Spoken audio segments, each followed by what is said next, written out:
pakai 2 lipatan. Nah, ini lipat 4 harus lebihin sedikit ya, 1 cm lebih luar dari hijaunya ini. Ya, 4 ini untuk perut dan dada kalau ada fraktur. Ya, nah ini harus lebih 1 cm. Kamu jadi begini, 2, 4 dibalik 8. Jadi jangan disetrika. Nanti nggak disetrika, dielus-elus. Waduh, dielus-elus. Nggak selesai. Waktumu cuma 15. Jelas?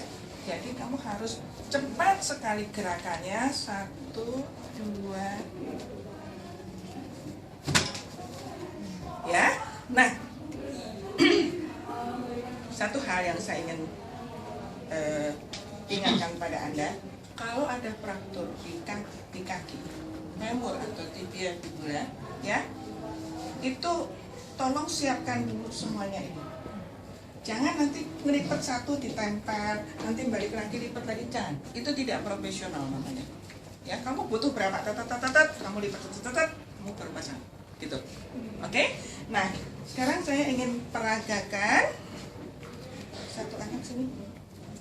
Yang cowok aja deh, yang rambutnya cepat. Nanti kamu juga pasang.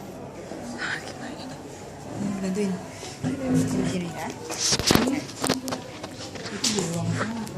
Boleh kamu rekam ya. Duduk aja. Kamu tinggi. Kacamatanya bisa dibuka. Karena kamu reguler bukan? Bukan ya. Jadi udah pernah kan? Nah, kalau sudah pernah kan kamu hanya recalling aja ya.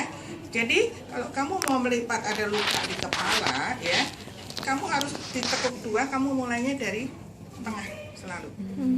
Ya. Misalkan luka di dahi ya, kamu tengahnya ini harus tempel di lukanya ya, ke belakang ya. Ini bukan cuman disilang ke depan tapi dipelintir ya, karena kalau cuma disilang nanti lepas lagi ya, dan diikat di atas luka. Ikatan simpul 8, masih ingat?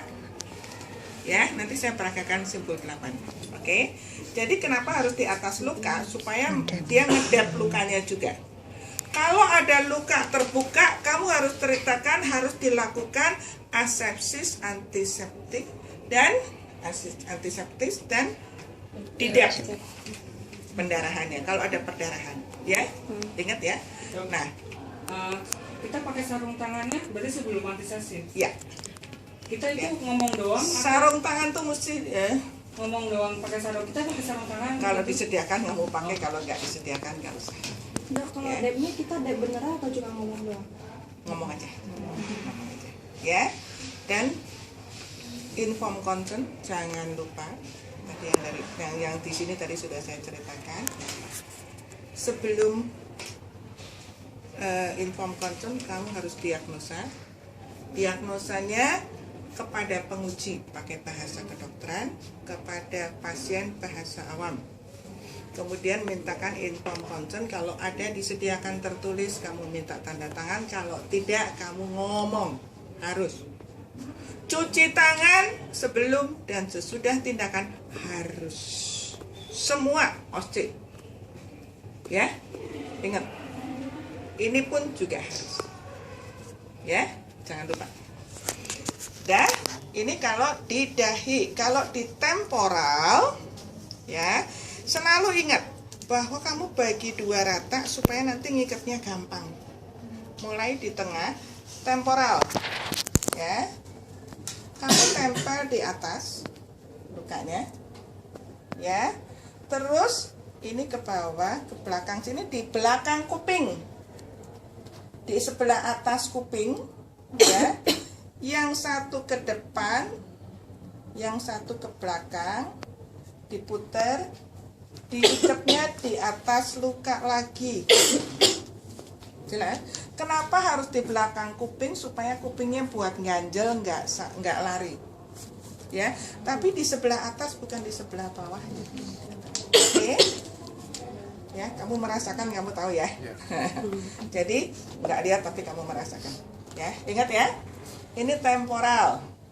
Kalau mata, ya, mata miring. Ya, ke belakang, di belakang dipelintir lagi. Ya. Ke depannya harus horizontal. Diikatnya tidak boleh di atas mata. Jelas? Ya. Mata. Sekarang dagu. Ya, ingat ya harus di tengah ya supaya gampang. Dagu ke belakang. Ya.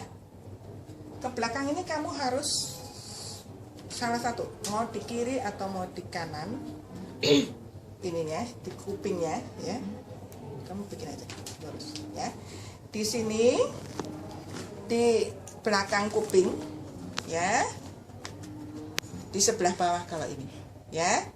Yang pendek lari ke atas ya, yang pendek di keatasin, yang panjang di kebawahin. Dan ini harus dilipatnya di bawah dagu, diikatnya di atas. Iya, di belakang kuping. Sorry. Kalau yang di sini di depan nggak masalah. Ya, jadi ini harus di belakang kuping. Yang pendek ke atas, yang panjang ke bawah untuk ngelipat ini, diikatnya di atas. Oke? Jelas ya? Nah, ini penggunaan untuk luka-luka di kepala. Gitu. Kemudian ini lipat 8 ini juga bisa digunakan, kamu berdiri seperti ini. Nah, untuk siku dan lutut tergantung perintahnya. Ya. Kalau siku dan lutut harus dalam keadaan ditekuk. Bisa dipegang posisi seperti ini ya. Nah, selalu ujungnya di siku, ya, di sini ke depan, ya. Ini dalam posisi begini, kamu arahkan yang satu ke atas, yang satu ke bawah, ya. Yang atas harus diputar ke bawah, yang bawah diputarnya ke atas. Nanti disilangnya di ujung siku. Ya, di ujung siku dikedepankan lagi, baru diikat di depan. Ya, jadi ini nanti ininya di ujung. Ya, sorry. Ini diikatnya di sini. Kalau di lutut juga sama, persis seperti ini.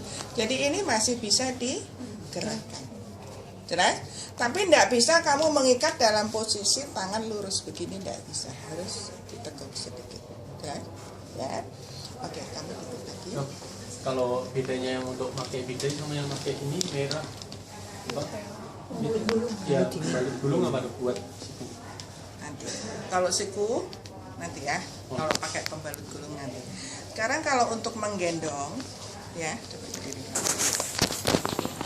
Yang sakit misalkan tangan kanan ini, jadi ujungnya yang lancip, ujung segitiganya harus di siku yang sakit, ya. Misalkan ini begini ya. Nah, kamu harus di siku yang sakit, ya, di ujung siku, jelas? Ya. Ya, tolong pegang begini Pak ya.